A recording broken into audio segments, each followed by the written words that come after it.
Biglang sumalpok at maararo ng tren ang sasakyan ng Tesla owner matapos magloko umano habang naka-self-drive mode. Buti na lamang ay naiiwas ang driver ang sasakyan at tumama na lamang ito sa rail gate. Mga detalye na balita, ibabahagi maya-maya. Magandang gabi. Ako po si Ricky Matay. At ako si Nina Richie Alagaw Flores. Ito ang Mata ng Agila International para naman sa mga headlines ngayong Martes ng gabi. Pangulong Ferdinand Marcos Jr. ibinida ang ekonomiya ng Pilipinas para maging sentro ng kalakalan sa Indo-Pacific region. National Security Council hinamon ng China na payagang magsuri ang third party sa Scarborough Shoal. Queen Maxima ng the Netherlands dumating na sa Pilipinas. Taiwan President Lai Ching-te nanawagan sa China na tigilan na ang pananakot. And US firm Moderna panalo sa naging COVID shot patent case laban sa tambalang Pfizer-BioNTech sa Europa.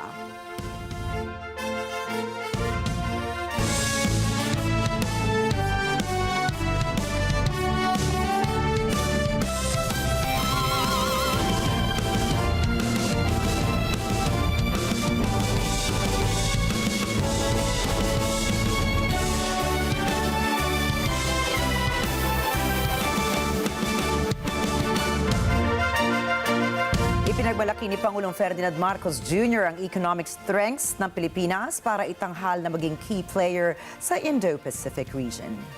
Ipinahayag ito ng Pangulo sa ika-6 na Indo-Pacific Business Forum na ginanap sa Bonifacio Global City sa Taguig. Sinabi ng Pangulo na lumago ang ekonomiya ng Pilipinas ng 5.5% nitong 2023 na kung saan ay naangatan nito ang mga major economies sa Asia. Dagdag ng Pangulo na patuloy pa rin ang daloy ng mga foreign direct investments o FDI sa bansa sa loob ng 4 na magkakasunod na buwan. I want to emphasize the Philippine economy is not only growing, but I should say it is also thriving. In fact, we are one of the fastest growing economies in the world. We are committed to fostering and continuing this momentum. Ipinunto rin ng Pangulo ang kahalagahan ng sustainable at efficient transport systems sa socio-economic growth ng Pilipinas, kung kaya ipinag-utos nito sa mga ahensya ng gobyerno na ipairal ang mga epektibong transportation projects para tugunan ang mga pangangailangan ng mga Pilipino at mga negosyo sa bansa. Inaanyayahan din ng Pangulo ang mga foreign investors na subukan ang Build Better More program ng gobyerno dahil ito anya ang pundasyon para maging logistics hub sa Asia ang Pilipinas. Sa huli, pinaabot ng Pangulong kanyang mabuting hangarin sa economic prospects ng ating bansa tungo sa innovation at maunlad na Indo-Pacific. As we forge international collaboration and trade agreements, we create stronger economic ties with nations across the globe. Therefore, I am confident to be able to say that the Philippines stands at a pivotal moment in its economic journey.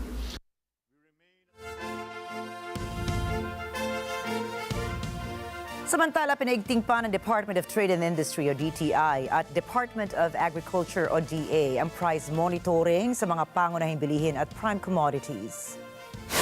Ito po ay kasabay ng paghahanda ng bansa para sa pagdating ng La Nina phenomenon na magdadala ng malalakas na pag-ulan at posibleng mas madalas at malalakas na bagyo. Inisyu ni Trade Secretary Alfredo Pascual ang pahayag na ito matapos ang matapang na posisyon ni Defense Secretary Gilberto Teodoro sa kanilang pagsisikap laban sa mga price manipulators at sa pagprotekta sa mga consumers. Sinabi rin ni Pascual na nakikipagtulungan na sila sa DILG para i-reactivate ang local price coordinating councils na mahalagang partners sa kanilang price monitoring initiatives. Ayon pa kay Agriculture Secretary Francisco Chu Laurel, personal niyang imomonitor ang presyo ng mga agricultural products kagaya ng bigas at mais. Nagpaalala rin ang DTI Secretary sa publiko na ipatutupad ang automatic price control sa mga lugar na idineklara sa ilalim ng state of calamity dahil pa rin sa La Nina. Dinepensahan ng Department of Agriculture o DA ang naging desisyon nito na magbenta ng 29 piso kada kilo ng bigas sa mga kadiwa outlets. Paliwanag ng ahensya, layo ng inisyatibong ito na makatulong sa mga mahihirap. Sa isang pahayag, sinabi ni Agriculture Assistant Secretariat spokesperson Arnel de Mesa, "We are checking on the logistics and operational challenges, so the quantity of rice at the Katiwa centers is limited. Hopefully by July, we will be able to start the nationwide rollout." Dagdag ni De Mesa na nasa testing stage pa ang naturang programa bago ipairal ito sa buong bansa sa buwan ng Hulyo. Batay sa datos ng DA, planong tulungan ng ahensya ang nasa 25% ng mahihirap na populasyon sa ating bansa bilang initial targets. Pero inamin ng ahensya na kailangan ng mabigat na subsidiya ng bigas para ibenta ito sa halagang 29 kada kilo, na kung saan naman ang kasalukuyang retail price ito ay nasa 50 hanggang 52 piso kada kilo. In-extend pa po ng Department of Agriculture ang import ban sa sibuyas hanggang sa buwan ng Hulyo upang matiyak na stable ang supply at presyo ng sibuyas sa Pilipinas. Ayon kay Agriculture Secretary Francisco Chu Laurel, punuan na ang cold storage facilities sa mga lugar na nagpo-produce ng sibuyas at mababa ang presyo sa retail markets, kung kaya't wala anyang rason upang mag-angkat ng sibuyas. Dagdag pa ni Laurel na maaari lamang mag-angkat kung kinakailangan, partikular na sa mga pagkakataon kapag tumaas ang presyo at kung bumaba ang lokal na supply dahil sa mga mapagsamantalang traders. Kapag tumaas anya ang presyo ng sibuyas, nangangahulugang may kakulangan sa supply at mayroong mga price manipulators o hoarders, at kapag nangyari ito, dito lamang i-activate ang importation. Noong buwan ng Enero, pansamantalang itinigil ng ahensya ang pagpasok ng imported onion sa bansa hanggang buwan ng Mayo upang mapigilan ang pagbaba ng retail price dahil sa labis na supply. Nag-release ng 2.88 billion pesos na pondo ang Department of Budget and Management o DBM para sa pagbili ng mga bagong fire trucks at emergency vehicles ng Bureau of Fire Protection o BFP. Ayon sa BFP, mayroong humigit kumulang 100 municipalities ang walang buong proteksyon sa sunog at sakuna, at ang pondo para sa mga bagong sasakyan na ito ay isang positibong hakbang. Sa kabila nito, nagsumikap rin ang ahensya na magtayo ng mga fire stations at mag-recruit ng mga bagong bumbero kasabay ng pagpapahusay at pagsasanay upang umabot sa international standards. Dagdag pa ng BFP, ang pagkakaroon ng karagdagang emergency vehicles ay makatutulong sa pagtugon sa mga pambansang issues sa kaligtasan at sa epekto ng mga natural na sakuna bukod pa sa mga insidente ng sunog. Pinaplano nila na magtatag ng Marine at Aerial Response Services upang dagdagan ang kakayahan ng lupa na ibinigay ng mga sasakyang ito. Noong Lunes, sinabi ng DBM na ang allocation ng pondo ay gagamitin para bumili ng 154 fire trucks, 3 collapse structures and rescue trucks at 132 ambulances. Sa iba pang balita, nag-anunsyo ang China na hindi dapat ipag-alala ang bagong direktiba nito na i-detain ang mga trespassers sa South China Sea. Naipahayag ito matapos umalma ang ilang senador ng Pilipinas sa naturang direktiba. Paliwanag po ng Chinese Foreign Ministry, bahagi ng naturang inisyatibo na labanan ang mga dayuhan na mag-i-illegal entry o exit sa territorial waters ng China. Dagdag nito, ang nahuling lumabag ay i-interrogate at i-detain ng maritime authorities ng Beijing ng hanggang 60 araw. Sa isang pahayag, sinabi naman ni Chinese Foreign Ministry spokesperson Wang Wenbin na the regulations are rolled out by China Coast Guard to standardize the administrative law enforcement procedures of Coast Guard agencies and better uphold order at sea. Sinisisi pa rin ni Wang ang Pilipinas sa malaking pinsala umano sa coral reefs sa Pag-asa Island. Samantala, hinamon ng National Security Council o NSC ang China na payagan ng mga third-party inspectors na magsuri sa kasalukuyang environmental condition ng Scarborough Shoal. Sa isang pahayag, sinabi ni NSC Assistant Director General at spokesperson Jonathan Malaya, in the face of China's repeated denials, we call on China to open up Bajo de Masinloc to international inspection, and we also call on third-party inspectors from relevant United Nations bodies or respected environmental organizations to determine the true situation therein in order to protect the environment. Itinanggi kasi ng Chinese Foreign Ministry ang napapaulat na malaking pinsala sa kapaligiran ng Scarborough Shoal. Pero patuloy pa rin naninindigan si Malaya na walang legal rights ang Beijing sa Scarborough Shoal. Kasama na rito ang expansive claims ng China sa kabuuan ng South China Sea dahil na-invalidate na nullify na ito ng ruling ng 2016 Permanent Court of Arbitration. May clear and convincing evidence ang Pilipinas ukol sa umunoy environmental destruction na ginawa ng China sa Baho de Masinloc o Panatag Shoal.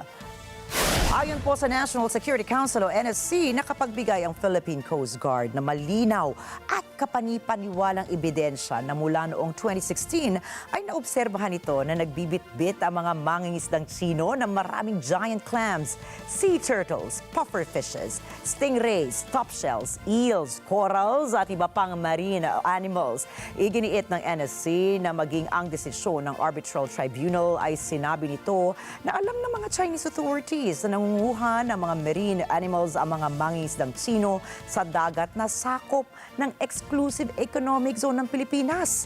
Paliwanag pa ng NSC, ang harvesting methods ng mga mangingisdang Tsino ay nagdudulot na matinding pinsala sa coral reef environment ng Baho de Masinloc. Hindi rin anya natupad ng China ang kanilang mga obligasyong itigil na ang mga aktibidad na nakakasira sa dagat at yamang tubig.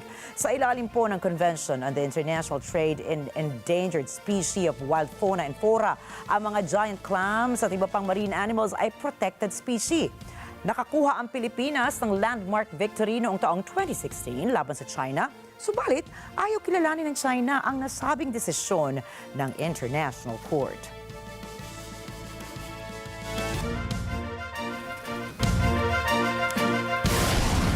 Susunod, reyna ng the Netherlands sumating na sa Pilipinas. ICC planong arestuhin si Netanyahu at ang Hamas. And US and Niger nagkasundo sa pag-alis ng military forces. Ang iba pa mga detalye sa pagbabalik na mata ng Agila International.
This portion is brought to you by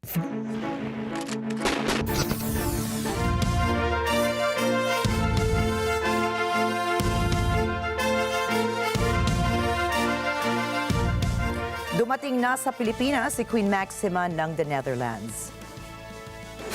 Malugod po siyang sinalubong at tinanggap ni Bangko Sentral ng Pilipinas Governor Dr. Eli M. Remolona Jr. Pinag-usapan ng dalawa ang ukol sa pagtataguyod ng financial inclusion at pagpapalakas ng financial health ng Pilipinas. Nagpunta rin ang Dutch royalty sa lalawigan ng Rizal at bumisita sa ilang maliliit na sari-sari stores doon. Nakipag-usap si Queen Maxima sa mga local fishermen sa Talim Island, binangonan kung saan tinalakay nito ang kahalagahan ng financial literacy. Ayon sa tanggapan ni Queen Maxima, ang Pilipinas ay may quote-unquote considerable progress sa financial access. Sa mga nagdaang taon, ang proportion ng Filipino adults na may bank account ay tumaas mula sa 26.6% noong 2011 hanggang 51.4% noong 2021.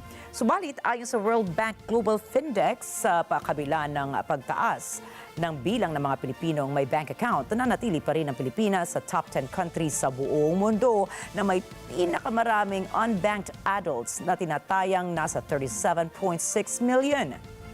9 years that actually I came here to the Philippines, and back then the Philippines were around 30% and now we're above 50%, so certainly a very big growth. So why now? Because we still have to get to that 100% so that everybody has actually access, and now we've seen that the poorest actually do not still have access. So even though there's been a big change in regulations, the corporation and the private sector also need to sort of move down. Kaya naman bumisita si Queen Maxima sa Pilipinas upang tugunan ang kanyang tungkulin bilang United Nations Secretary-General Special Advocate for Inclusive Finance for Development. Siya ay mananatili sa bansa hanggang May 23. Formal nang nanumpa bilang bagong Pangulo ng Taiwan si William Lai Ching-te. 我要呼吁中国停止对台湾文攻武吓，一起和台湾承担全球的责任，致力于维持台海及区域的和平稳定，确保全球免于战争的恐惧。 Sa unang araw niya sa pwesto, nanawagan siya sa China na itigil na ang political at military intimidation laban sa island territory. Laman ito ng kanyang talumpati matapos na manumpa muli bilang Pangulo sa ikatungsunod na termino ng Democratic Progressive Party o DPP. Iginiit ng mga kasamahan nito ang kagandahan sa ilalim ng pamumuno ng bagong administrasyon ay ang patuloy na pag-iral ng demokrasya sa bansa. 我也要感谢 国人同胞，大家的支持，不受外来势力的影响，坚定守护民主，向前走，不回头，为台湾翻开历史的新页。 Napanatili rin ang kasalukuyang pamahalaan ng kaayusan at katahimikan sa bansa. Gayon na rin ang pagtaas ng ekonomiya ng Taiwan at muling pagbubukas nito ng maraming trabaho. Ayon naman sa naging pahayag nito sa publiko, ilan sa mga prioridad ng bagong presidente ang pagpapanatili ng kapayapaan sa bansa. 都觉得就是和平稳定、繁荣，大概就是这样子。目前依我们的这些邻居朋友的期望就是这样子，循着小英政府的脚步去走，我们觉得就是和平、繁荣这样就可以。对。 Dagdag pa nito na dapat samahan na lamang ng China ang Taiwan na isulong ang kapayapaan sa lugar. Magugunit ang laging ipinagpipilitan ng China na bahagi ng kanilang bansa, ang Taiwan.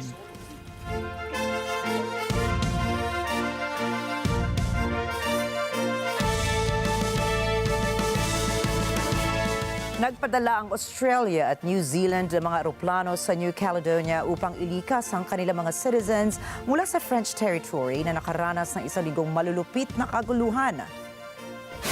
Kinumpirma ni Australian Foreign Minister Penny Wong na nakatanggap sila ng clearance para sa 2 flights matapos na isara ang international airport at ang kanilang gobyerno ay patuloy na magtatrabaho para sa karagdagang mga flights.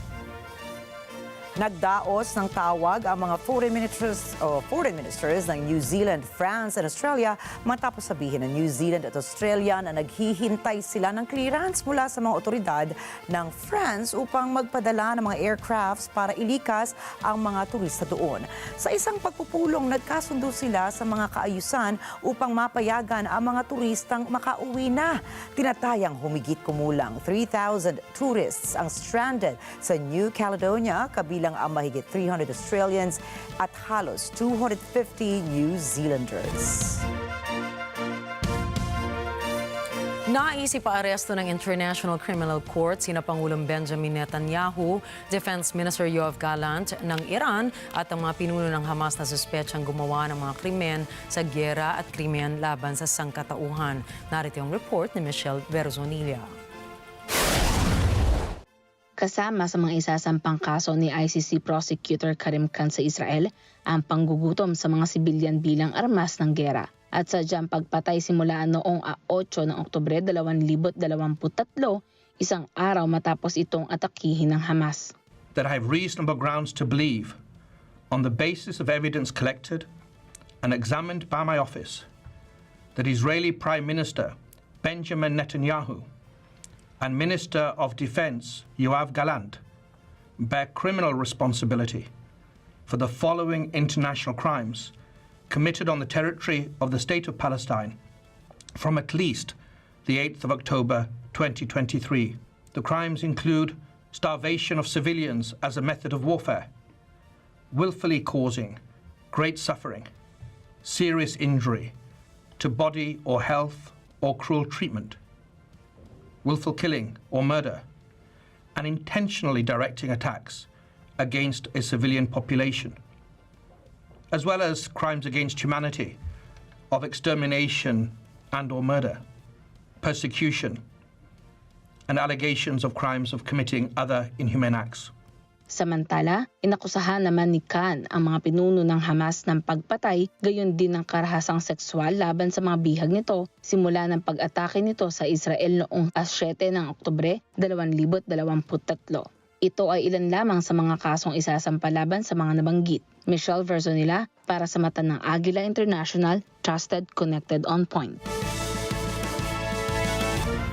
Samantala, galit na kinundina ni Israeli Prime Minister Benjamin Netanyahu ang International Criminal Court o ICC prosecutor sa paghiling ng arrest warrant laban sa kanya at sa Hamas leader kaugnay sa umano'y war crimes sa Gaza conflict.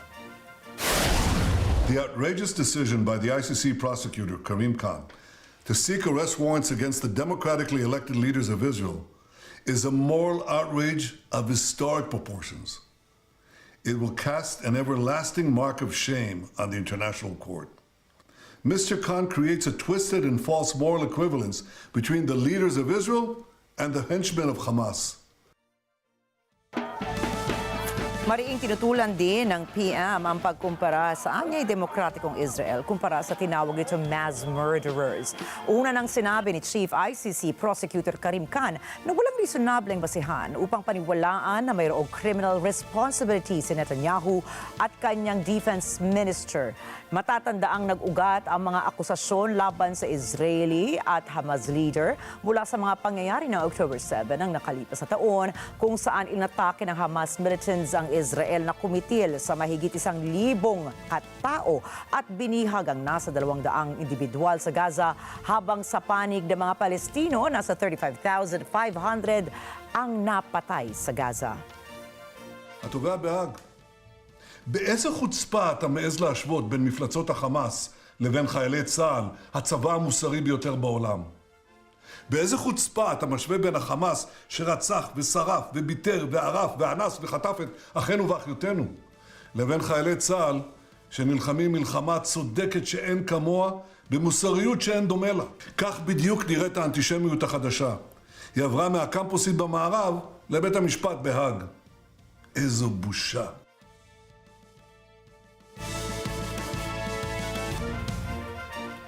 Bilang tugon sa desisyon ng ICC na sampahan ng kaso ang Israel at Hamas kaugnay ng war crimes, sinabi ni US President Joe Biden na hindi maaaring paghambingin ang dalawang partido. Si Jeff Sanidad para sa report. Nireject din ni US President Joe Biden ang aplikasyon ng ICC para sa arrest warrants laban sa mga pinuno ng Israel at Hamas. Anya, anuman ang nais patunayan ng warrants na ito, walang pagkakapantay ang Israel at Hamas sa isa't isa. Let me be clear. We reject the ICC's application for arrest warrants against Israeli leaders. Whatever these warrants may imply, there is no equivalence between Israel and Hamas. Pinanindigan din ni Biden na sinusuportahan nito ang laban ng Israel sa Hamas na tutulong itong matalo ni Netanyahu ang militanteng grupo. Ani Biden, ironclad ang pangako nito sa kaligtasan ng Jewish people at ng Israel. We stand with Israel to take out Sinwar and the rest of the butchers of Hamas. We want Hamas defeated. We'll work with Israel to make that happen. And my commitment to safety of the Jewish people, security of Israel, and its right to exist as an independent Jewish state is ironclad. Iginiit din ng Pangulo na hindi genocide ang nangyari sa Gaza kontra sa akusasyon ng ICC. And it's clear Israel wants to do all it can to ensure civilian protection. But let me be clear. Contrary to allegations against Israel made by the International Court of Justice, what's happening is not genocide. We reject that. Jeff Sanidad para sa mata ng Agila International. Trusted, connected, on point.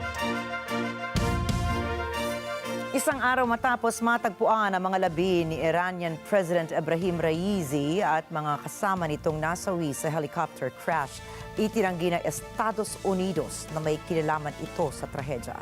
Narito pong report ni Rosel Feria. Good afternoon, everyone. Thank you for being here. Sinabi ni Defense Secretary Lloyd Austin na walang kinalaman ang Estados Unidos sa helicopter crash ni Pangulong Ebrahim Raisi ng Iran. Anya, hindi rin alam ng US ang dahilan ng aksidente at nakaabang din ito sa investigasyon ng Iranians ukol sa aksidente. The United States had no part to play in that crash, and that's a fact, plain and simple. We continue to monitor the situation, but we don't have any insights into the cause of the accident at this point. And certainly, I know the Iranians are investigating, or will investigate, and so we'll see what the outcome is once their investigation is complete. In terms of our force posture, I don't have any announcements to make. Samantala, nag-alay ng pakikiramay ang US sa matagal ng kakontra nitong Iran. Sa isang pahayag, sinabi ni State Department spokesperson Matthew Miller ang opisyal na pakikidalamhati ng US sa pagkamatay ni Raisi at mga kasama nito sa aksidente. Ani Miller, sa pagpili ng Iran ng bagong presidente, makaaasa ito sa suporta ng US sa laban nito para sa karapatang pantao at kalayaan. Kasunod ng pakikiramay, sinabi ni Miller na hindi mabubura ng trahedyang ito ang realidad na may kinalaman ang nasawing Pangulo sa pagkamatay ng maraming tao. Dinitalye rin ito ang mga pang-aabusong naganap sa panahon ng pamumuno ni Raisi. Ebrahim Raisi was a brutal participant in the repression of the Iranian people for nearly 4 decades. He was involved in numerous horrific human rights abuses, including playing a key role in the extrajudicial killing of thousands of political prisoners in 1988. Some of the worst human rights abuses occurred during his tenure as president, especially the human rights abuses against the women and girls of Iran. That said, we regret any loss of life. We don't want to see anyone die in a helicopter crash. But that doesn't change the reality of his record, both as a judge and as the president of Iran, the fact that he has blood on his hands. Rosel Feria para sa Mata ng Agila International, trusted, connected, on point.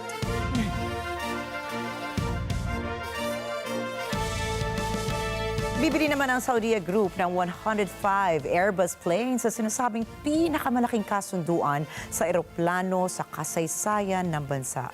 Angie de Guzman para sa detalye. Ang pagbili ng Airbus planes ay nagmamarka ng karagdagang pamumuhunan ng Saudi Airlines. Mahigit 1 taon matapos ipahayag ang bagong carrier nito na Riyadh Air. Makakatanggap ang Saudi Airline ng 54 na A321neo aircraft, habang ang budget of shoot fly a deal ay bibili ng 1 dosenang A320neo at 39 na A321neo planes. Inanunsyo rin ng mga otoridad ang plano para sa isang malaking bagong paliparan sa Riyadh na kabisera nito na kayang tumanggap na 120 milyong pasahero kada taon. Sinabi ni Vice President of Fleet Management and Agreements, Sally Eid, na magsisimula ang deliveries ng Airbus planes sa taong 2026 hanggang 2032. Tumanggap siyang isiwalat ang halaga ng kasunduan. NJ De Guzman para sa mata ng Agila International, trusted, connected, on point. Susunod, barko hinila paalis sa Baltimore Bridge. Tesla owner nakaligtas sa pagloloko ng self-drive mode. At COVID patent lawsuit na ipanalo ng Moderna sa Europe. Yan at iba pang mga detalye ng balita sa pagbabalik ng Mata ng Agila International.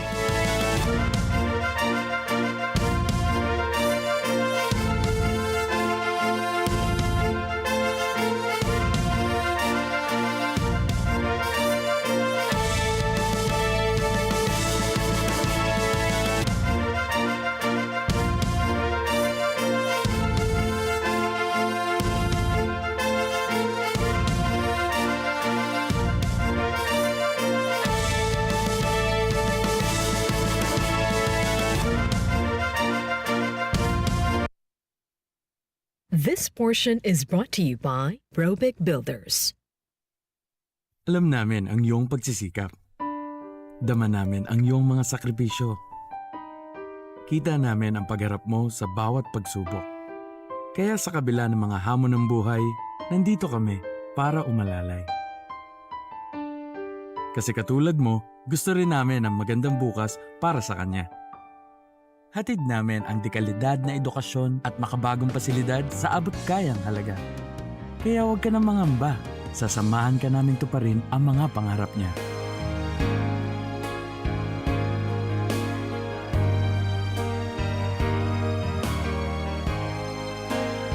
Maaasahan mong sulit dito ang mga pinagsikapan mo. Sa aming mga makabagong pasilidad at sistema ng edukasyon. Ilalabas natin ang aking talino at mga kakayahan niya. Kahit sa munting halaga, makakasiguro ka na makakasabay siya sa mabilis na pag-ikot ng mundo. Sa New Era, karamay mo kami sa bawat hamon. Kaagapay mo kami sa bawat hakbang. Kasama mo kami sa bawat ngiti at tagumpay.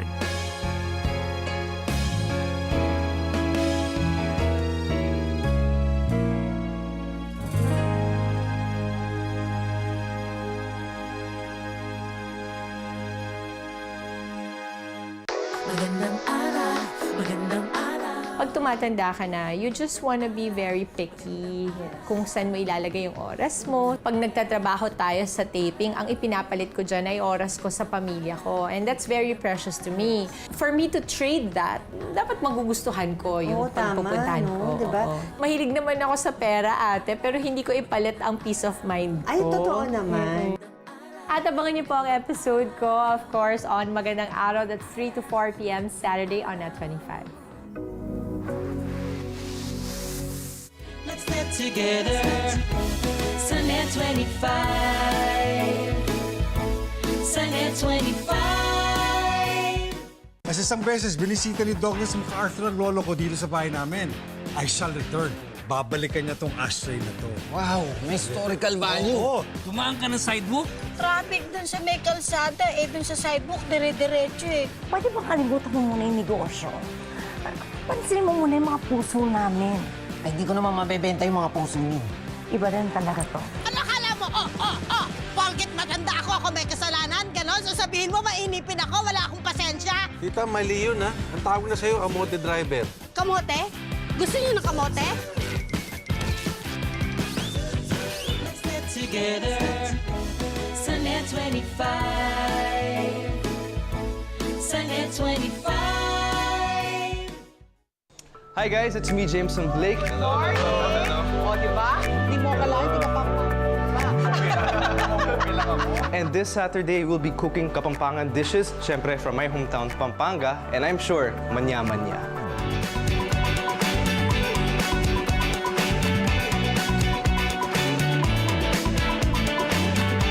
This Saturday, 11 a.m. sa Lutong Daza sa Net 25. Let's get together. Sunnet 25. Sunnet 25. This portion is brought to you by North Luzon Express Terminal.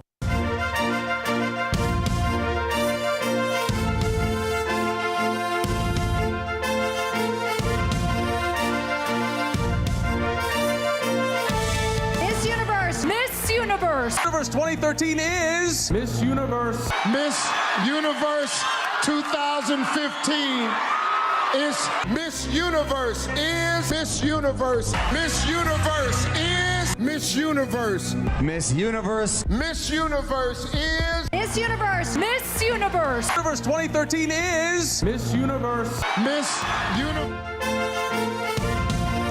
Finally, the wait is over dahil ngayong 2024, abot tanaw na ng Filipino pageant enthusiasts ang Miss Universe na gaganapin ngayong Setyembre.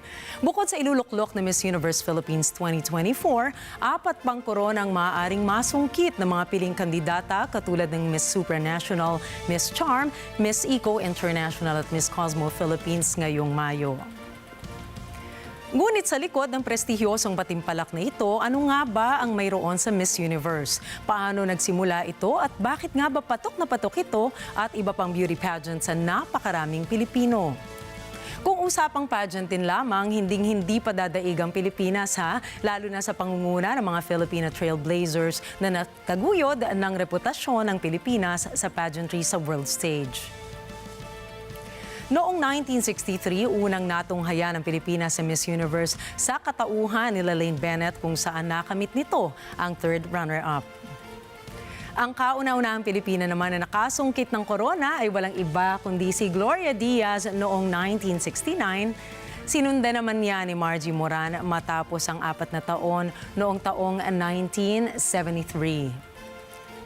Di malilimutan ang Miss Universe 1999 sa pagrampa ni Miriam Kiambao kung saan nabistulang daan pa sa pagka-first runner-up nito ang pagkakahulog kung saan nakakitaan siya ng kakaibang determinasyon sa gitna ng sakuna.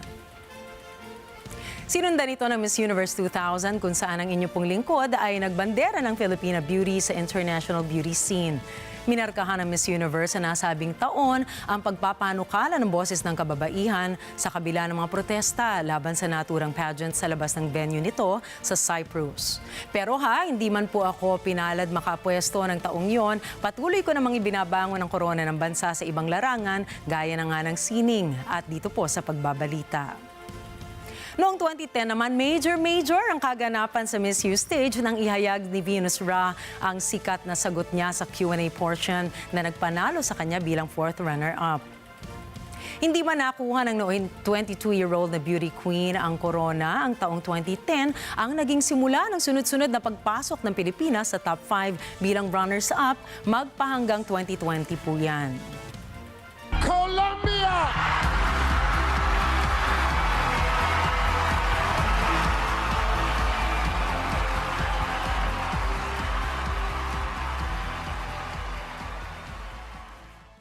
Well, in the teleprompter, after I announced the second runner-up, the teleprompter said, and the new 2015 Miss Universe is, the dude in my ear said, read the next name on the card, Steve. Hold. I looked at the next card. I said, Miss Colombia. That white boy said, good job, Steve. Go in the back. I go all the way in the back. I'm sitting there, and the black dude that I have doing all my shows came to me and said, big dog, you said the wrong name. The first runner-up is Colombia.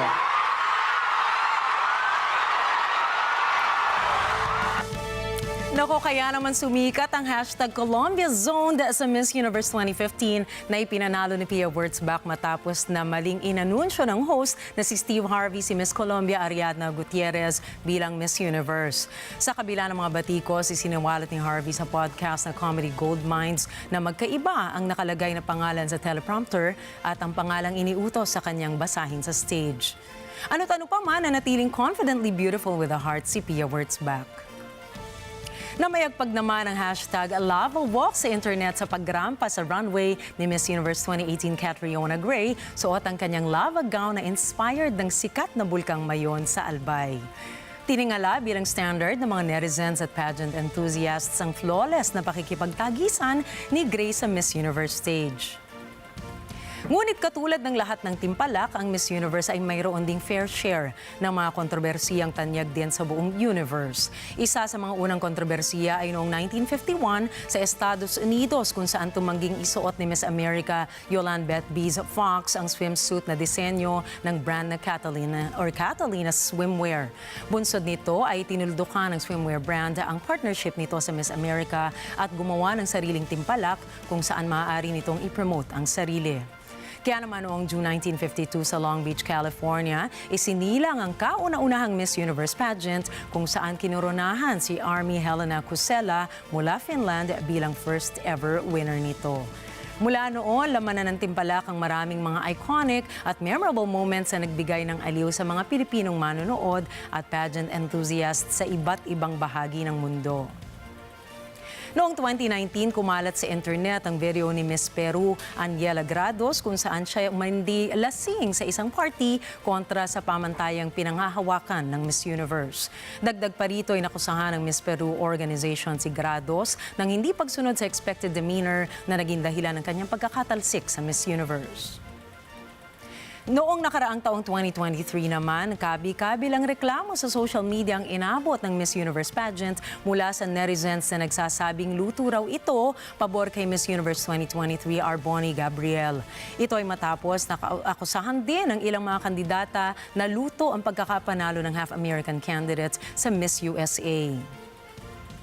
Sa loob ng 72 taon na ipinagbubuni ng Miss Universe ang likas na kagandahan ng kababaihan sa buong mundo, ang patuloy na tagumpay nito sa paghubog ng imahe ng mga kababaihan sa lipunan ay siya ring dahilan ng pagbubuklod ng maraming Pilipino. Katulad ng ibang mga tanyag na kompetisyon sa iba't ibang larangan, katulad na lang ng boxing, weightlifting, 115 million Filipinos ang nagrarally bilang suporta sa kandidata ng bansa sa Miss Universe taon-taon. Higit sa lahat, ang sandaling paglimot at pagsasaisang tabi ng mga Pilipino sa mga problema ng bansa dahil sa sama-samang pagsuporta sa ating mga kababayan ay malaking lunas na kahit pansamantala.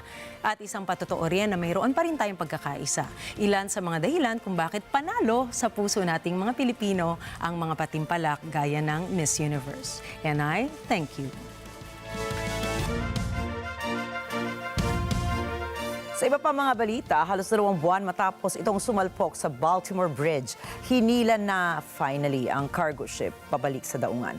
Ang barkong MV Dali na nagpabagsak sa Francis Scott Key Bridge ay dahilan din ng pagkamatay ng 6 na trabahador sa tulay.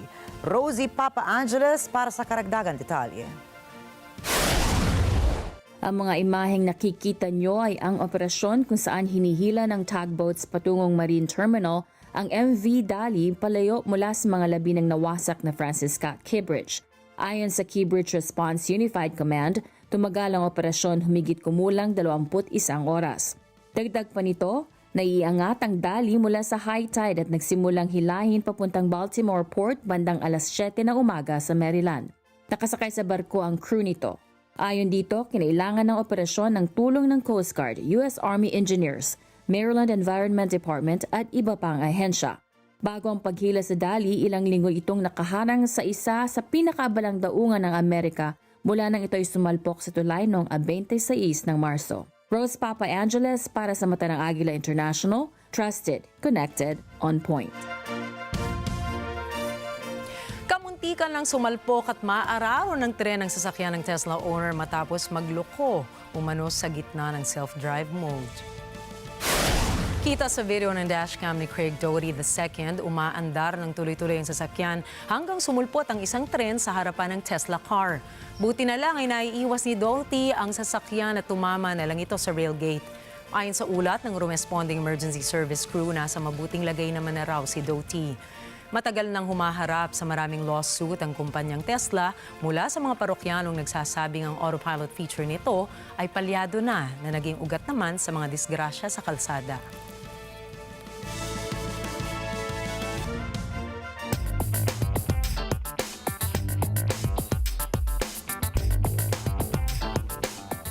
Nagwagi ang Moderna sa laban nito sa patent breach ng tambalang Pfizer and BioNTech sa Europe. Beverly Madrid para sa balita. Matapos busisiin ng European Patent Office ang validity ng key patents ni Moderna, ay bigong ipanalo ng tambalang Pfizer at BioNTech ang legal battle nito sa Comirnaty matapos mademanda sila dito sa aligasyong pangungopya sa mRNA technology ng Moderna. Naghain na ng countersuit ang tambalang Pfizer at BioNTech laban sa patent ng Moderna matapos makapag-generate ng bilyong kita noong panahon ng pandemya.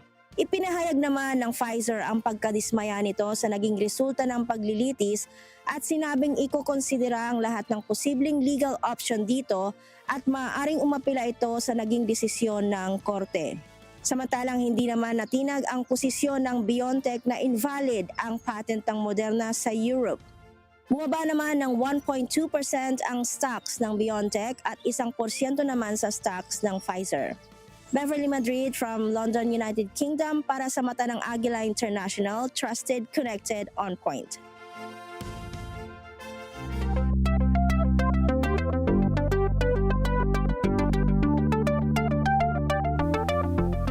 Naging matagumpay po ang pagpapalipad sa NS-25 ng Blue Origin matapos ang halos 2 taong hiatus.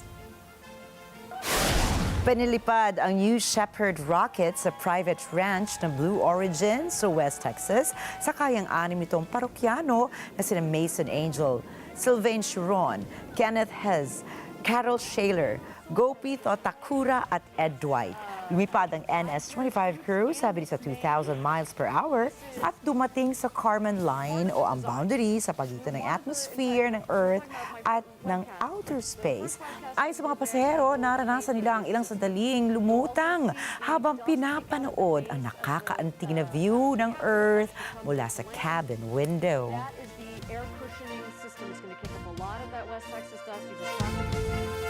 Isang robot-serving restaurant sa France ang nangangailangan ng mga empleyado. Ayon kay Jeffrey Romps, manager ng Cap 180 restaurant, gaya ng iba'y nakakaranas ang kanilang restaurant ng mga recruitment problems. Kaya nagpasya muna silang gumamit ng mga robot bilang waiters dahil kailangan nilang ipagpatuloy ang kanilang restaurant services. Clients qui justement sont habitués d'être servis par le robot. Donc ils ont très vite compris que par exemple, vous allez le voir à midi, si on lui caresse la tête, il va miauler parce qu'il a une tête de chat. Donc il y a des clients qui s'amusent justement à le caresser pour le faire miauler, etc. Donc c'est vrai qu'il y a un côté un petit peu sympa aussi. Et on a même des gens qui commandent des fois en fin de repas juste un café pour avoir le robot, voilà, qui nous réclament le robot. Donc c'est vrai qu'il y a un côté curiosité qui s'est mis en place depuis qu'on l'a acheté. Sinabi pa ni Jeffrey na kailangan nila magtrabaho ng mabilis upang matugunan ng mga inaasahan ng kanilang mga customer. Pero kahit may alternatibong solusyon na si Jeffrey para sa kanilang restaurant, ay naghahanap pa rin sila ng mga empleyado.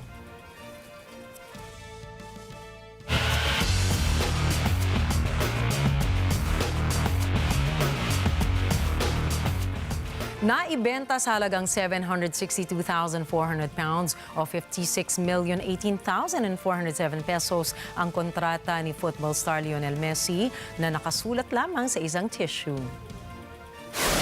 Ang nasabing year 2000 na kontrata ay naglalaman ng kasunduan ni Messi at ng FC Barcelona. 13 years old lamang noon si Messi nang makipagkita sa kanya si FC Barcelona director Carles Leclerc. Kasama ni Messi ang kanyang tatay at 2 pang kaibigan at kumain sila sa isang tennis club restaurant. Kahit bata pa ay nakakitaan na ni Leclerc ng potensyal si Messi na maging mahusay na football player. kung kaya't gumawa siya agad ng ad hoc contract at hindi na pinakawalan pa si Messi para sa Barcelona. Noong gabi ng December 14, 2000, kinumpirma ni FC Barcelona President John Gaspart ang terms and agreements sa tissue na kontrata. At noong 2004 ay naglaro na si Messi para sa Barcelona. Nakagawa siya ng scoring record na 672 goals sa 778 games para sa Barcelona. Si Lionel Messi ay pinangalan ng pinakamahusay na manlalaro ng 8 beses ng International Federation of Association Football. At naging instrumento rin si Messi sa pagwawagi ng maraming mga kampyonato para sa kanyang club at sa kanyang bansa, kabilang na ang World Cup noong 2022.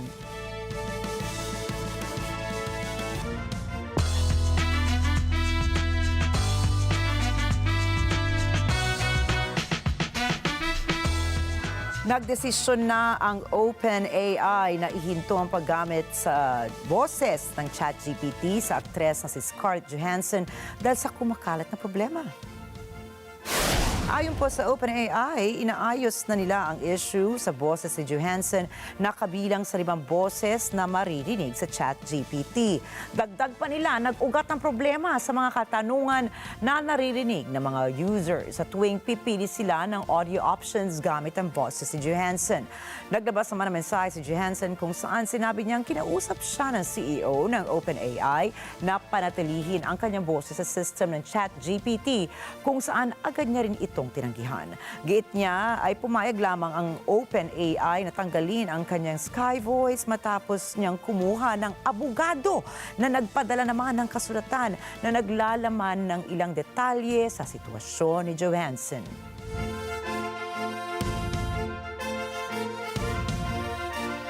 Ang UK-based think tank na Oxford Economics ay nakapagtukoy na po ng 9 na cities sa Pilipinas na kabilang sa pinakamalalaking urban economies sa buong mundo. Sa Oxford Economics Global Cities Index na nagrarango sa 1,000 na pinakamalaking lungsod sa buong mundo, ang Manila ang pinakamalaking lungsod sa Pilipinas, subalit hindi itinuturing na pangunahing manlalaro sa pandaigdigang antas. Hindi tinukoy ng ulat kung ang Manila ay tumutukoy lamang sa capital city o kasama ang buong metropolitan area ng National Capital Region dahil hindi ito naglista ng iba pang lungsod sa loob ng NCR. Nagrarango ang Oxford Economics batay sa 5 kategorya kabilang ang ekonomiya, human capital, kalidad ng buhay, kapaligiran at pamamahala. Sa 1,000 urban economies sa buong mundo, ang Manila ay nakarango sa ika-256 na pwesto na inilalagay ito sa itaas ng global average score, subalit hindi kabilang sa mga nangungunang lungsod. Isa pang lungsod na nakapasok sa global rankings ay ang Cebu City na nakakuha ng 436th place sa buong mundo, habang ang Cagayan de Oro ay pangatlo sa Pilipinas, hawak ang 487th place sa global rankings. Samantala, ang Davao City ay nasa ika-500 na pwesto, kasunod ang Angeles City na nasa 502nd place at Bacolod na nasa 538th position. Ang mga huling lungsod na nakapasok sa rankings ay ang Dagupan na nasa 604th place, Zamboanga na nasa 695th sa global rankings at General Santos na nasa 723rd place globally.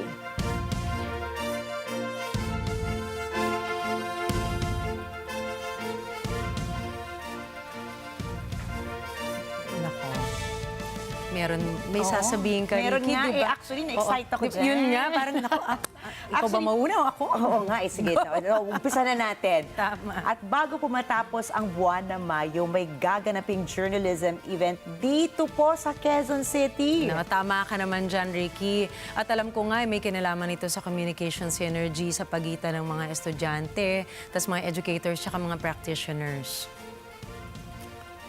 Okay, so magkakaroon pala, alam mo kung ano yung mangyayari?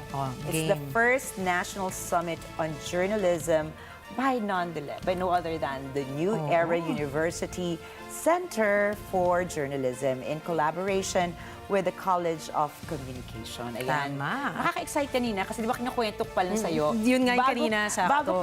Bago po ako pumunta dito sa ating studio, may mga kasama rin ako na mga journalism students at nakikita ko talaga yung fire sa kanila, yung idealism sa kanila. So kailangan nila ng konting practice sa totoong mundo. Kaya ito, the best ito, kung gusto niyo po ng mahasa ang inyong mga talento sa journalism. Saan ba ito gaganapin, Nina? Ayan, ito ay magaganap sa walang iba pa kundi sa New Era University, sa University Hall, sa May 28 at 29 yan. So yung mga interesado, tingnan nyo mga detalye, ipopost din namin yan sa aming social media platforms, diba? So, ayan, so that's on Tuesday and Wednesday.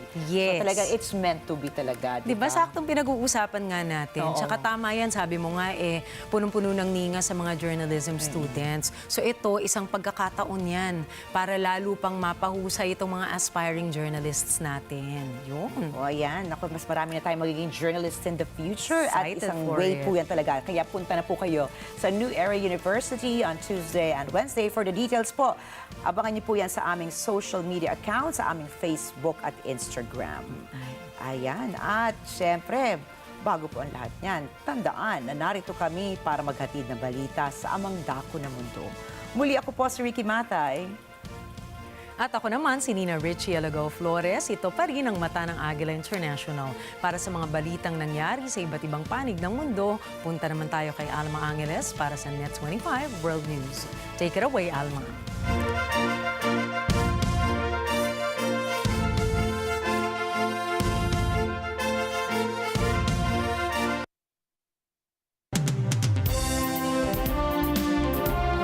Thank you, Nina and Ricky. I'm Alma Angeles for Net 25 World News. On tonight's headlines.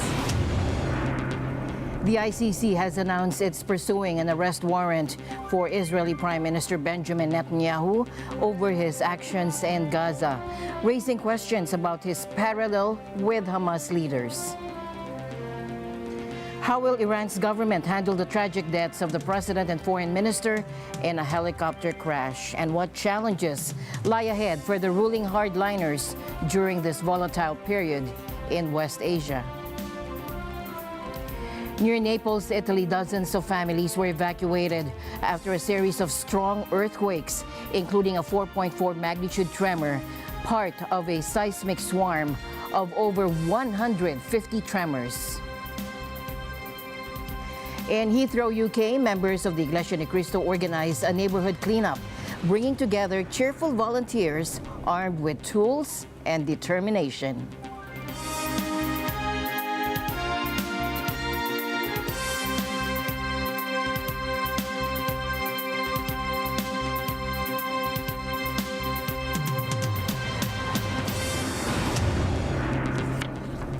First in our news, Israel and Hamas both angrily rejected moves to arrest their leaders for war crimes made before an international court as heavy fighting rages on in Gaza. The International Criminal Court's prosecutor, Karim Khan, says he had applied for arrest warrants against top Israeli and Hamas leaders over the bloody conflict. Thomas I. Likeness for the report. Israel slammed the demand targeting Prime Minister Benjamin Netanyahu and Defense Minister Yoav Gallant as a historic disgrace. The Palestinian militant group Hamas says it strongly condemns the move. Netanyahu says he rejects with disgust the Hague prosecutor's comparison between democratic Israel and what he calls the mass murderers of Hamas. The Israeli Prime Minister says that promotes anti-Semitism. He is callously pouring gasoline on the fires of anti-Semitism that are raging across the world. Through this incendiary decision, Mr. Khan takes his place among the great anti-Semites in modern times. While prosecutor Khan agrees that Israel has a right to defend itself and seek the return of the hostages, he says it doesn't mean there are no limits on what actions it can take. Those rights, however, do not absolve Israel of its obligations to comply with international humanitarian law. Intentionally causing death, starvation, injury, and suffering to the civilian population, including so very many women and children, are criminal means to achieve military and political goals. Meanwhile, the U.S. rejected the court's announcement. President Joe Biden says Khan's comparison of Israel's actions to those of Hamas is simply wrong. And it's clear Israel wants to do all it can to ensure civilian protection. But let me be clear. Contrary to allegations against Israel made by the International Court of Justice, what's happening is not genocide. Israelis on the street in Tel Aviv gave a mixed reaction. This man identified himself only as Benjamin. He calls the court's announcement absurd. When there's so many crimes around the world, and particularly the Arab world and China and where else, so I think it's really outrageous that they're coming after us, and of course, obviously anti-Semitic. But anti-government protester Ayelet Kobo says Netanyahu's government should be held accountable. Israel, with Netanyahu at its helm, has been massacring Gaza since the war began, and I believe that any steps that are made to stop this from occurring would be for the better. If the court's judges grant the arrest warrants, it would mean that technically any of the 124 ICC member states would be obliged to arrest Netanyahu and the others if they traveled there. However, the court has no mechanism to enforce its warrants. Thomas I. Likeness, Net 25 World News. Now, as Thomas I. Likeness reported earlier, our next report delves into a significant development originating from the International Criminal Court, headquartered in The Hague, Netherlands. Today, the ICC has already made a startling announcement that confirms long-held suspicions that they are pursuing an arrest warrant for Prime Minister Benjamin Netanyahu, the Prime Minister of Israel, in connection with his actions in Gaza. And this development prompts a crucial question. How does this place him in parallel with other Hamas leaders? Take a look. The outrageous decision by the ICC prosecutor, Karim Khan, to seek arrest warrants against the democratically elected leaders of Israel is a moral outrage of historic proportions. It will cast an everlasting mark of shame on the International Court. Netanyahu, along with Israel's defense minister Yoav Gallant, faces accusations of war crimes, including the deliberate starvation of civilians. That Israeli Prime Minister Benjamin Netanyahu and Minister of Defense Yoav Gallant bear criminal responsibility for the following international crimes committed on the territory of the State of Palestine from at least the 8th of October 2023. The crimes include starvation of civilians as a method of warfare, willfully causing great suffering, serious injury to body or health or cruel treatment, willful killing or murder, and intentionally directing attacks against a civilian population, as well as crimes against humanity of extermination and or murder, persecution, and allegations of crimes of committing other inhumane acts. The ICC prosecutor's statements details disturbing actions, such as restricting food and medicine, cutting off Gaza's water and electricity, and obstructing aid deliveries. This move by the ICC signals a significant escalation, placing Netanyahu on the same level as Hamas leaders, who are also facing arrest warrants for crimes including murder, hostage-taking, rape, torture, and inhumane treatment.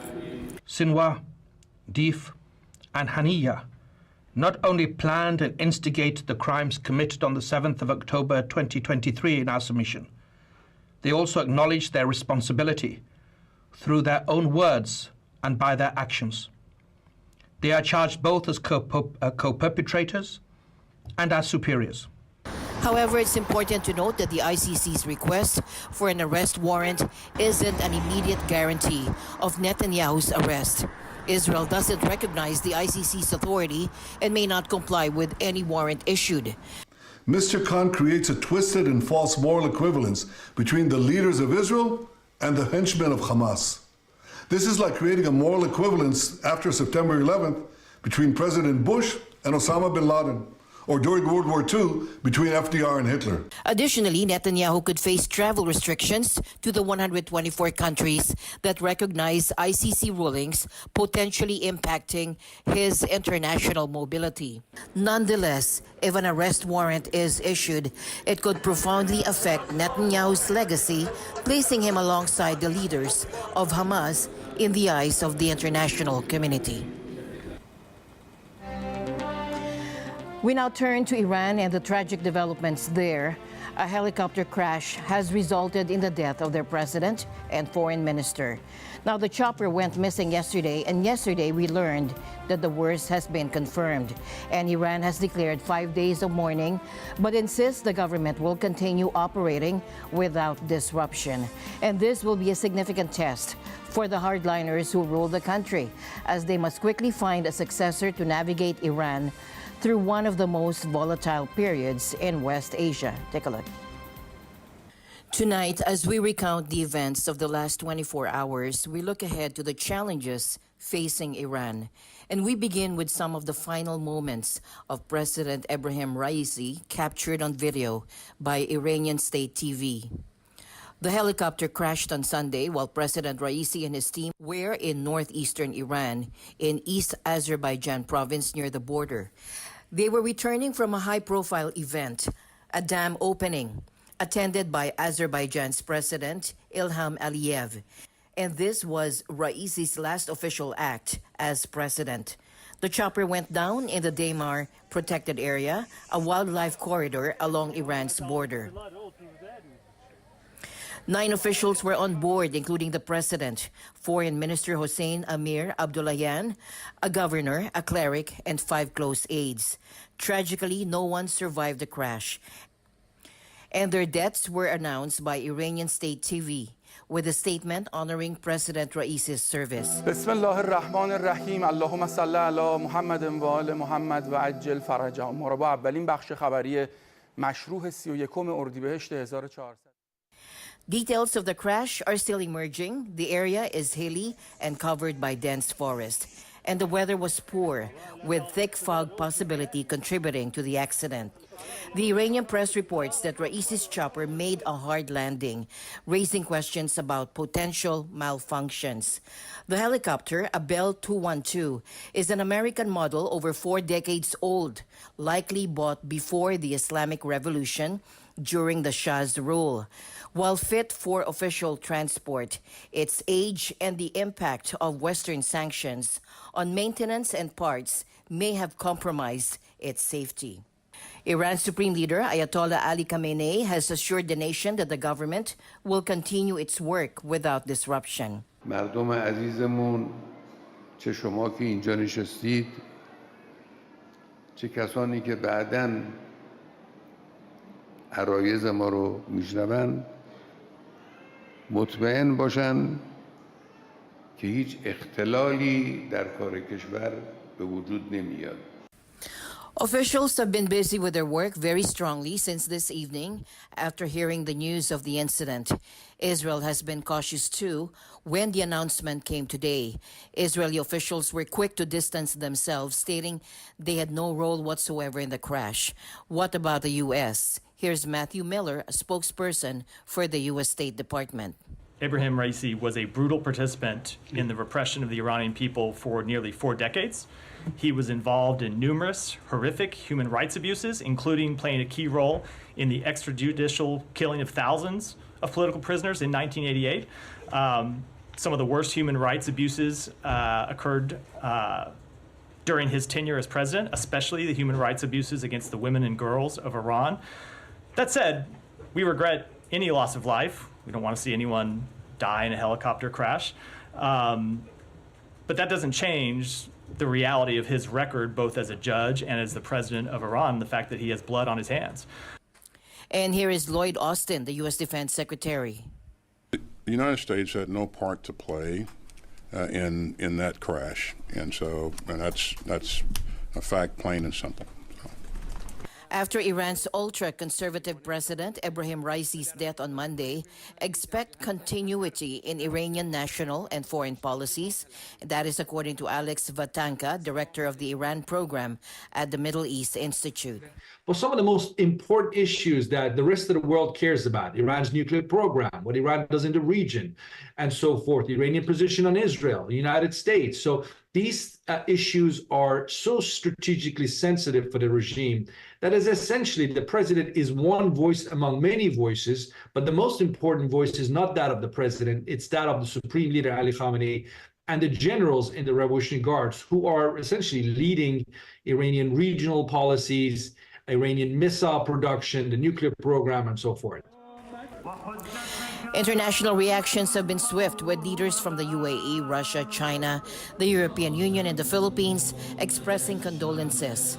Inside Iran, reactions have been mixed, with some mourning and others reportedly celebrating. الحمد لله اليوم وصلنا وتأكد خبر مقتل الرئيس الإيراني طبعا والأشخاص الموجودين المجرمين موجودين معه. طبعا كانت فرحة لكل أهل إدلب وكل المهجرين موجودين في إدلب بسبب أن الإيرانيين كانوا هن شريك في الدم السوري، شريك في قتل الأطفال، شريك في تهديم المنازل، شريك في تهجير هاي العائلات الموجودة ضمن هاي المنطقة. In exile, communities in Germany and the UK, some Iranians have also celebrated the news. Iran's current Vice President Mohammad Mokber has temporarily taken charge. این حادثه سنگینی برای همه ما در حقیقت مورد تأسف و تأثر، اما در اداره کشور، در روند پیشرفت کشور، در امور جاری کشور مردم باید مطمئن باشند که هیچ خلالی وارد. According to Iran's constitution, a fresh election must be held if a serving president dies in office. The presidency has historically been used in the Islamic Republic as a staging ground for future supreme leaders. Most famously, Ali Khamenei himself was president for 8 years, from 1981 to 89, before he became supreme leader. And that was what many people had predicted would happen to Raisi, that he would be president and eventually he will become supreme leader. But now he's dead. It remains to be seen who else can, be candidates for that job. Observers fear this tragedy could ignite a power struggle, complicating an already tense situation. How the hardliners manage this crisis will significantly impact the future of the regime and the country. Police in Australia's most populous state have arrested and charged 554 domestic violence suspects in a 4-day operation. And this crackdown is part of the country's efforts to address a series of high-profile attacks on women. Emika Pilik-Taroha reports on this story. New South Wales police say they rounded up some of the worst domestic violence offenders in the state. Police Commissioner Peter Thurtle says something has to be done to stem the tide of violence against women. These offenders have got to get the message that abuse of females is not acceptable. Domestic violence is not acceptable. And we will not stop in our operation. Amanda Greeny runs a daytime shelter in Sydney where women can escape and seek support from domestic abuse. She says violence against women is at crisis proportions. And the amount of women that have died, it used to be one woman a week, which is already too many, way too many. And now we're down to one woman every 3.5 to 4 days. So far this year, 28 women have died in violent incidents. That's twice the number during the same period last year. Greeny says the rising cost of living and housing shortage, coupled with the lack of crisis centers, force women to remain in abusive situations. A series of high-profile attacks on women have thrown the focus on gender-based and domestic violence. That includes the stabbing of 5 women at a shopping mall. Most people, by the time we get to work with them, they haven't got anybody to turn to because the perpetrator has managed to break down all of their relationships, their families, their friends. So they're left with nobody but him. Emi Capilita Roja for Net 25 World News. And we're reporting on tremors near Naples, Italy. Dozens of families were evacuated after a series of strong earthquakes rattled the region. There were no injuries reported, but some buildings were damaged.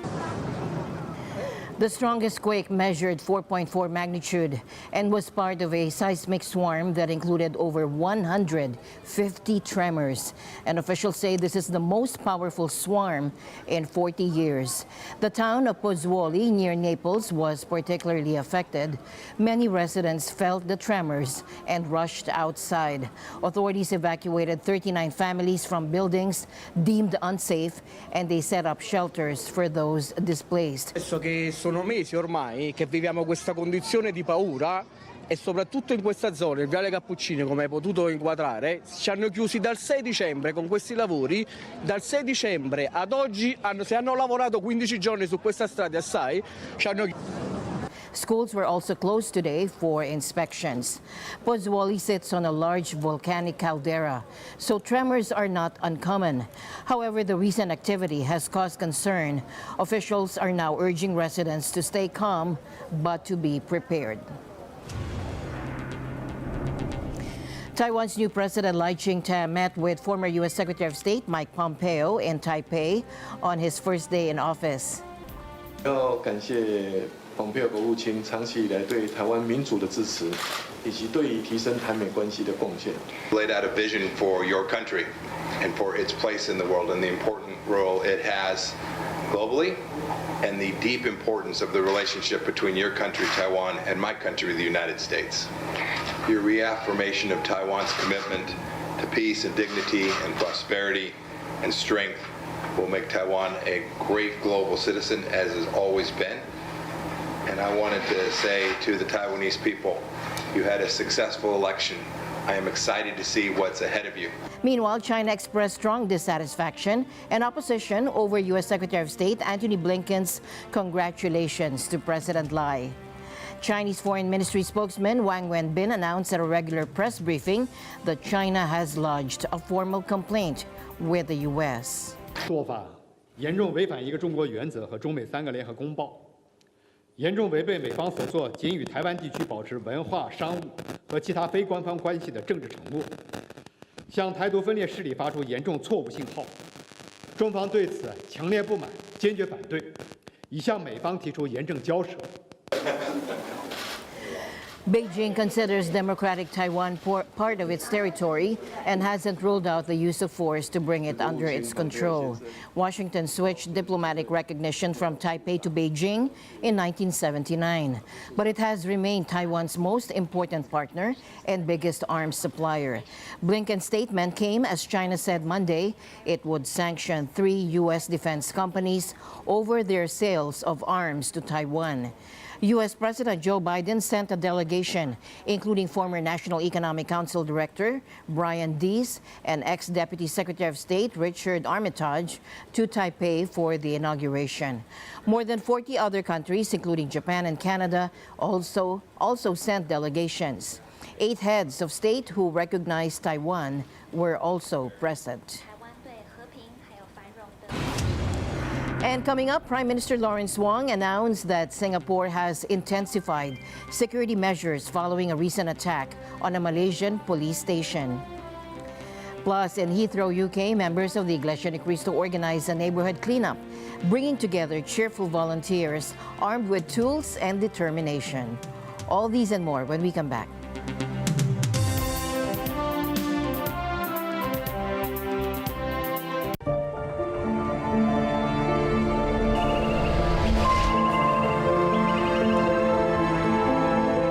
Sigaan po namin, tapos 2 araw po bago maluto. Pagkatapos po namin maluto, ihango po namin, dala po yung pala at saka yung pangkawit.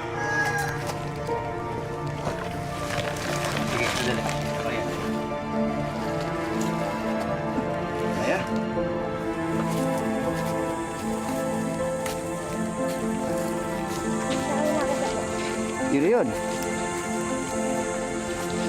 Tapos, Uy, talaga! Grabe! Nararamdaman mo talaga yung bigat sa likod, saka sa leeg.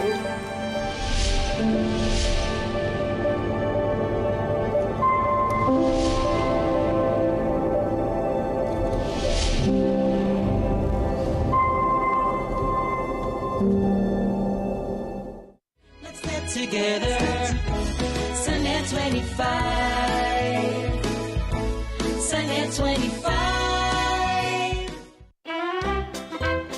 May on the spot na mangungupahan. Dala-dala ko na kasi gamit ko. Bakit mo nakasabit dito sa inyo? Meron po. Pwede yung pabantay ako, tapos papabuot ko lang sa kanila. May instant suspect pang pinaghahanap ng kinauukulan. Pare! Ay, boy! Paano yan? Kasama ka? Kasama po ako. Oo. Ay, hindi po yan. Ano gagawin natin? Ititrim lang po, gugupitan. Opo, wait lang kuya, may kukunin lang ako sa taas. Patito kuya. At lagay mo din. Kaya naman tuloy sa barangay ang paliwanagan, mga ka-ono. Ginawa ko ang lahat. Nagpa-Agila ako sa ibang bansa, tapos ganyan lang gagawin mo, ha, kuya? Wala akong alam sa sinasabi mo. Wala akong kasalanan. Sumungin ko! Sumungin ko! Ngayong Sabado, alas 8 ng gabi, sa Oh No, It's P.O. Piro Only. Together. Sunnet 25. Magpalamig ka muna sandali at alamin ang dapat nating gawin ngayong tag-init. Iwasan ang mahabang pagkababad sa init, lalo na sa tanghali. Magsuot ng mga damit na gawa sa cotton na makakapagbawas ng init sa katawan at ng mga protective gears tulad ng sunglasses at sombrero. Magdala ng payong lalo na sa mainit na panahon. Ugaling uminom palagi ng tubig. Tayo na't magpalamig muna, kasama ang Net25. Welcome back. Prime Minister Lawrence Wong announced today that Singapore has intensified security measures following a recent attack on a Malaysian police station. Now, the assailant, believed to have connections to an Al-Qaeda-affiliated group, fatally injured 2 officers and wounded another with a machete in Johor State, near the border with Singapore. The attacker, whose father is associated with the Southeast Asian terrorist network Jemaah Islamiyah, was subsequently neutralized by law enforcement. Wong emphasized the continued threat of terrorism, urging heightened vigilance from the public and stating that security measures, particularly at checkpoints, have now been reinforced. Singaporean security agencies remain vigilant, closely monitoring both global and regional security developments. JI, responsible for past deadly bombings, including the 2002 Bali attacks, has been linked to the assailant's father, though Malaysian authorities suggest he acted independently. President Marcos Jr. attended the Indo-Pacific Business Forum today at the Shangri-La, the Fort in BGC, Taguig City, alongside notable figures like Eno Ebong, Director of the U.S. Trade and Development Agency, Honorable Alfredo Pascual, Secretary of the Department of Trade and Industry of the Philippines, and Daniel Quittenbrink, Assistant Secretary for the Bureau of East Asian and Pacific Affairs at the U.S. Department of State. This forum's success is particularly significant as it precedes the inaugural IPEF Clean Economy Investor Forum in Singapore this June. The key themes we are discussing today, clean energy, digital transformation, supply chain resilience, infrastructure, emerging technologies, are at the heart of the IPEF agenda. These areas represent the pillars of our shared future, driving energy, security, decarbonization, digital trust, robust supply chains, and of course, technological innovation. The recent U.S. presidential trade and investment mission further solidified our commitment to deeper economic ties. We sought greater participation in global value chains, increased foreign direct investment, and a sustained, robust economic growth, recognizing that an economically strong Philippines will be a valuable ally in the regions. We have earmarked key projects to spur growth in the Luzon Economic Corridor, creating strategic connections between Subic, Clark, and the Calabarzon region, a prime location for export manufacturing firms. These initiatives will enhance freight transport services, mobility, and access to key economic zones, ensuring business continuity and positioning the Philippines as a regional hub for agribusiness and logistics in the Asia-Pacific. Now, during his keynote, President Marcos emphasized the Philippines' commitment to sustainable economic growth through the Indo-Pacific Economic Framework, or IPEF. Focusing on clean energy, digitalization, and supply chain resilience, he also highlighted the nation's 5.5% GDP growth in 2023 and increased foreign investments, discussed strategic infrastructure projects, and outlined plans to raise renewable energy to 50%. The president highlighted the significance of international agreements in fostering economic growth and cooperation. He also emphasized access to various markets, including ASEAN, RCEP, and PIGEPA. In Heathrow, UK, members of the Iglesia ni Cristo organized a neighborhood cleanup, bringing together cheerful volunteers armed with tools and determination. Working efficiently, they transformed their community into a cleaner, safer space. Take a look. We all have a social responsibility to our ecosystem, and one of the simplest forms of help is a community cleanup. The members of the Iglesia ni Cristo from this area of Heathrow, UK, have organized a litter picking and neighborhood cleanup drive. Gathered in groups, these cheerful volunteers came together, offering their time and effort to give back to the community. Bringing with them their own supply of tools and cleaning equipment, the group had organized themselves into different tasks, working efficiently together towards a cleaner and safer space for the community and their families to enjoy. The results are immediate and satisfying, and what a positive and rewarding experience it is for the volunteers to be able to serve their local neighborhood. Tired but inspired, the volunteers enjoyed a refreshing get-together, sharing a delicious potluck after the activity to celebrate the unity in achieving such a worthwhile cause. Reporting for Net25 World News, this is Catherine Messina from London, United Kingdom. Back to you, Alma. And that wraps up our news for tonight. For everyone here in Mata ng Agila team, I'm Alma Angeles for Net25 World News. Have a good night.